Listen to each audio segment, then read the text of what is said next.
Hello there YouTube, AlphaAlph here with the final episode of AlphaAlph's Small Business Guide to YouTube. This time for the final episode, we're going to be diving into the community as well as the monetization. So with the community, a big thing about it is, of course, it depends on your schedule, it depends on how much you upload in terms of video content, how long the videos are, etc. But I'll go through a few guidelines, especially when dealing with the YouTube community. And those three happen to be monitoring, goals, and giving back. Be sure to note down all three before moving forward. Now let's get to the first guideline, monitoring. This is a vital process to follow, especially in the coming days to weeks after the YouTube video has been uploaded and posted. It's good and recommended to check back daily to make sure there's any new comments on any of the videos. YouTube will let you know when a comment has been posted via email. You can even click on the hyperlink in the email to get right to the video so you can make a reply. This is an important factor for a growing YouTube channel.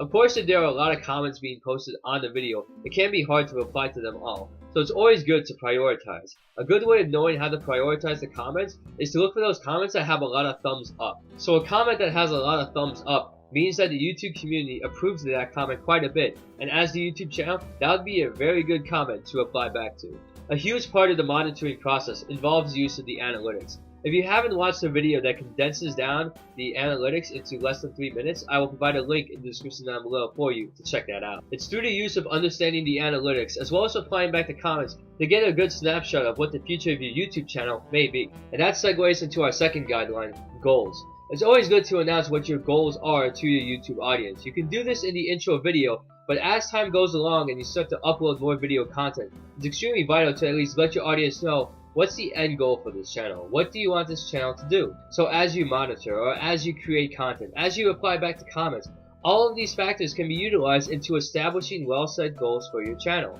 It's always good to have it because there, your fans can see, alright, now I know where this channel is going, and this is the process that they're taking in order to reach it.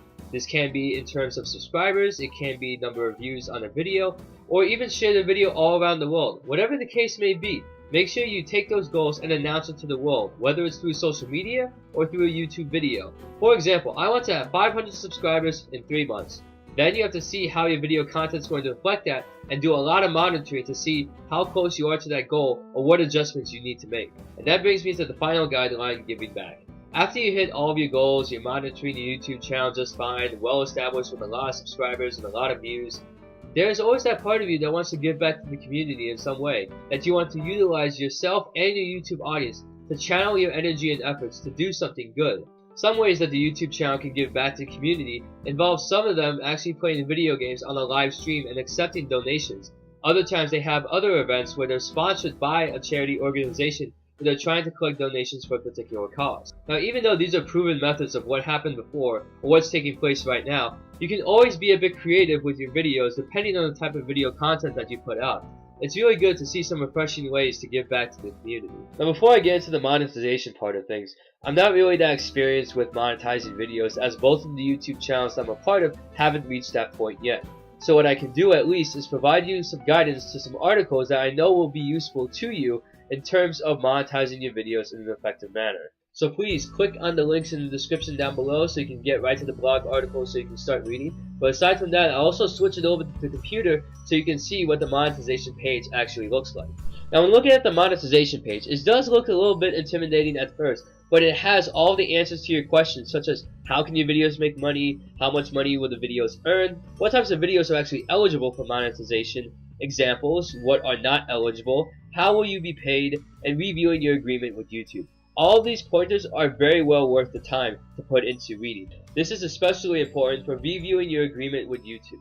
So please take the time out of a day off in order to read through all of this so you know exactly what to do. And once you feel ready, feel free to click on that button saying monetize videos. And that concludes AlphaAlph's Small Business Guide to YouTube. I'm not really a YouTube expert in the part of monetization or analytics, but that's why I provide blog articles in order to help you understand them a bit more.